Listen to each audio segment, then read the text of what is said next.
Run that back turbo. You can get the biggest Chanel back in the store. Yo, what's good everybody? So in this video I'll be teaching you how you can edit like JAX inside of DaVinci Resolve 18. So the first thing you need to do is go into your project settings and then make sure all the settings are set to the similar settings as mine. So the resolution should be 2560 by 1440, and then the frame rate should be 60, and this one should be 60 as well. The next thing you need to do is sync your clip to the beat drop in your song. So this should be the first beat drop in my song. So what I'm gonna do is I'm gonna move this clip. I'm gonna go using my arrow keys to find out where the shotgun is pulled out for the first time. So that'll be right here, yeah, this frame. And now make a marker on there like that, and now you want to find out where the palettes are. So the palettes are on this frame, as you can see right here. Now make another marker and now line that marker up with the beat drop in your song, so it's gonna look like this.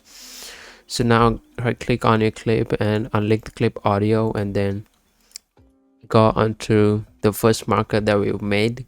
So there'll be this one where it's on the shotgun pull out.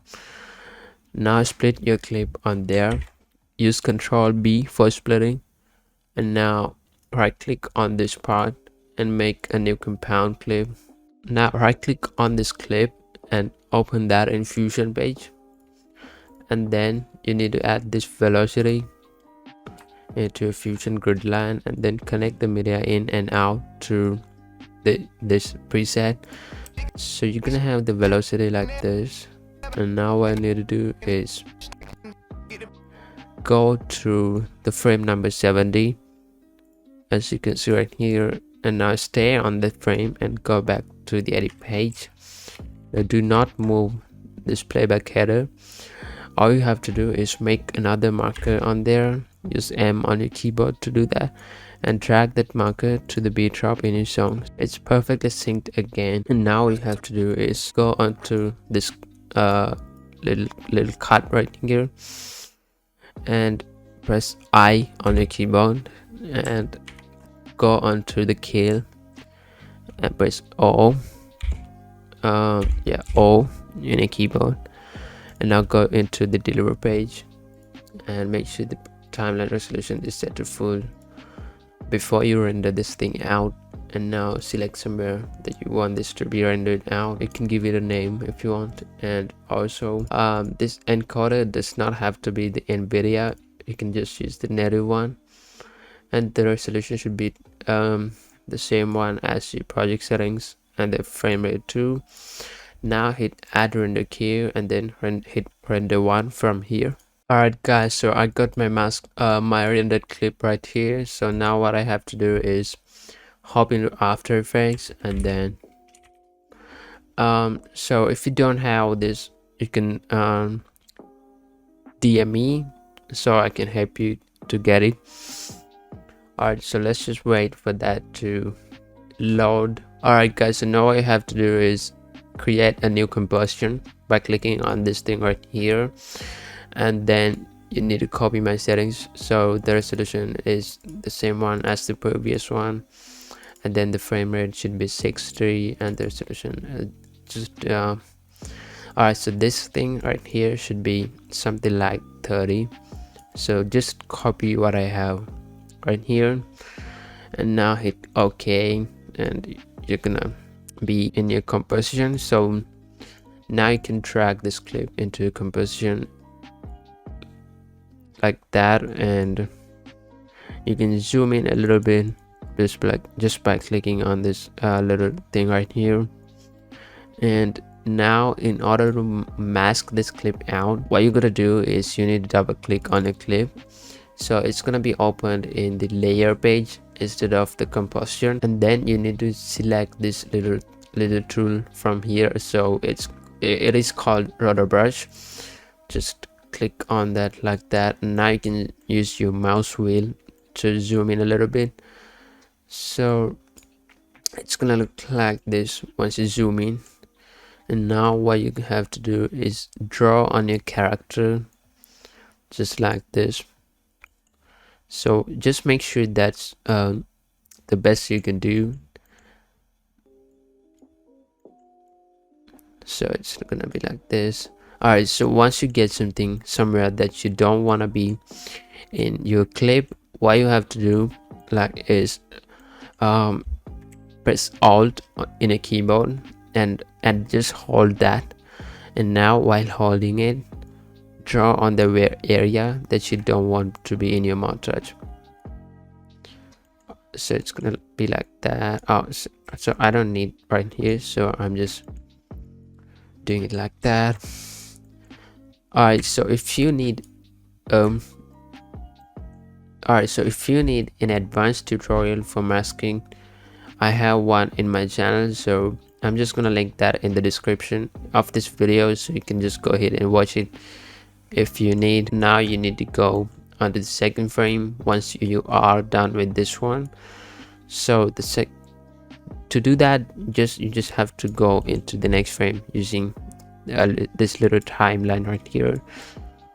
So it will be like this. Most of the time you'll not have to do anything with the second frame, just some little stuff like that, just some little fine tuning just like that. It doesn't matter too much, but you have to do this on every single frame. So I'm gonna see you guys when I'm done with that. Alright guys, so once you are done with masking, what you need to do next is go into the effect controls right here, as you can see right here, and change this thing called feather to something like 20.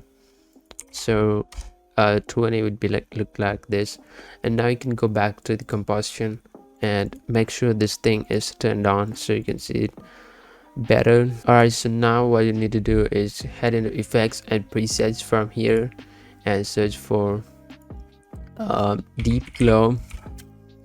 But if you don't have this, you have to get it. So for that, DM me so I can help you. Alright, so once you drag it onto a clip, it's gonna look like this. And now what you need to do is go all the way down from here and change this thing called unmult to just turn that on and you'll be good.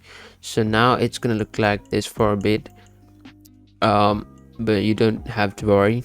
And now what we're gonna do is we're gonna import the background from DaVinci. So for that we have to get back in DaVinci. So I'm gonna see you guys when I'm back in DaVinci.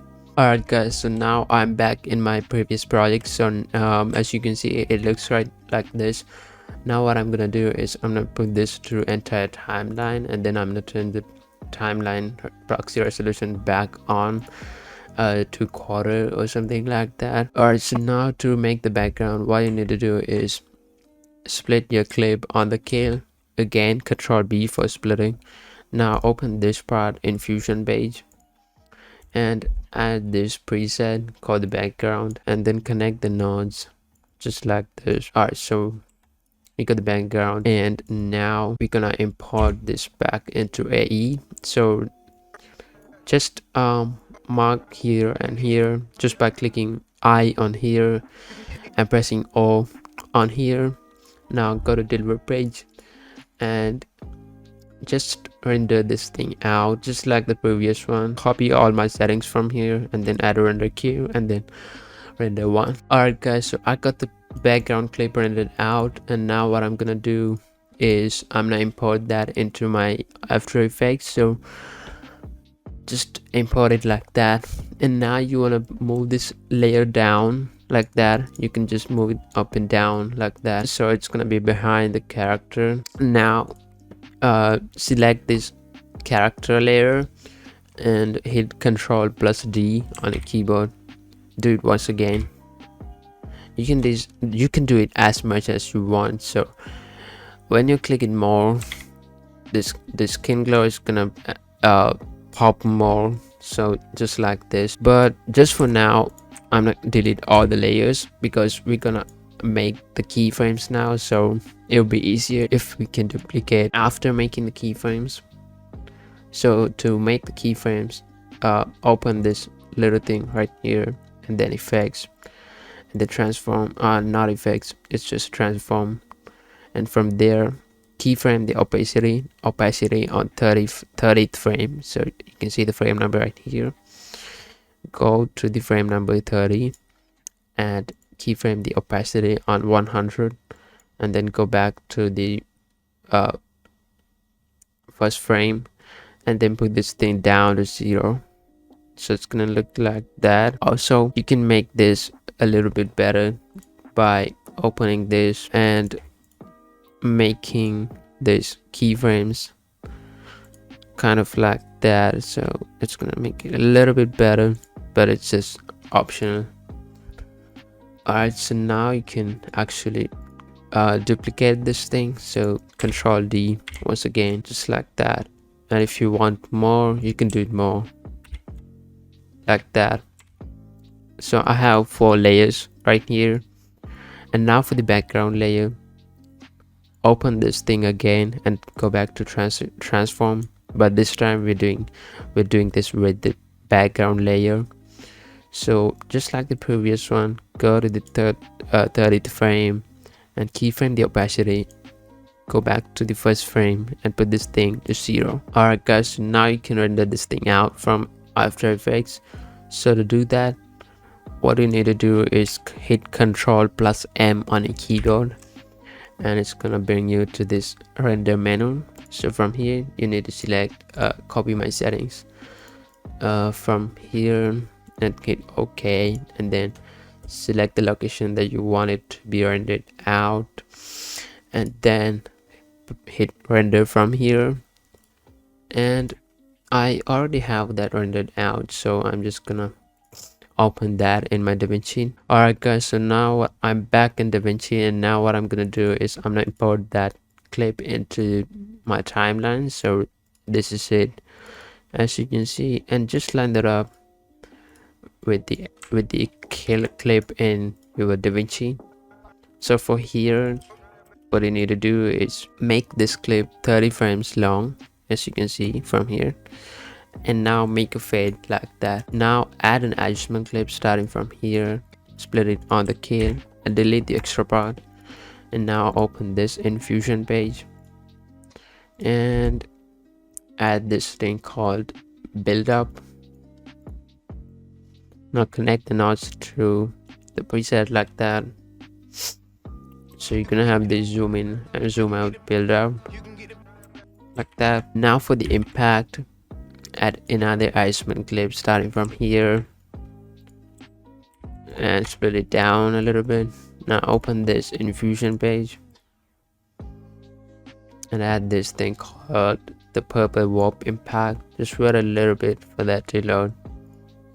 Alright, so once it's loaded, connect the media in to the first node and this thing to the last node, and now you have the impact. Now for the flicker thing at the end, what you need to do is go 30 frames to the left from where you want your clip to be ended. So that'll be like right here. So I'm gonna go 30 frames to the left from there like that, and now add another adjustment clip starting from there and trim it down like that. Now open that infusion page and add this thing called the flicker. Alright guys, so now what we have to do is add the sound effects. So for that, I'm gonna trim down my clip audio all the way to here, so it's not gonna be. Alright, so now for the shotgun sounds, I have included 2 sound effects in this presets folder. Actually 3 sound effects, so I'm gonna import all of them into my timeline like that. And now what you have to do is line them up with the scale. So this one needs to be a little bit louder. I'm gonna put this all the way to something like. something like 12, so it's gonna sound better, or you can just go with whatever the number you want. So, and for the bass switch, just line that up with your kill like this, and for this one do the same thing, just line that up like that and trim down the extra part. Alright, so now for the reverb of your song, you just have to split your clip on the kill. And so for this song, I'm gonna move this thing to somewhere like a little bit to the left, so this little lyric is gonna be here, so I can do something like that. Now split it on here as well, and now we have this part to work with. And for this part, go into Fairlight Effects and search for something called reverb, and drag it onto your song, and put the reverb time to something like 3000, like that, and it'll be good. It doesn't sound that good actually, so I'm gonna put this dry/wet thing to something like 30, something like that, or maybe 20. Yeah, it sounds pretty good, so I'm just gonna go with that. Alright guys, so that's how you can edit like JAX instead of DaVinci. So get this video to 300 likes if you need a second part of this video, and I hope you guys enjoyed this video. I'm gonna see you in the next video. Peace out.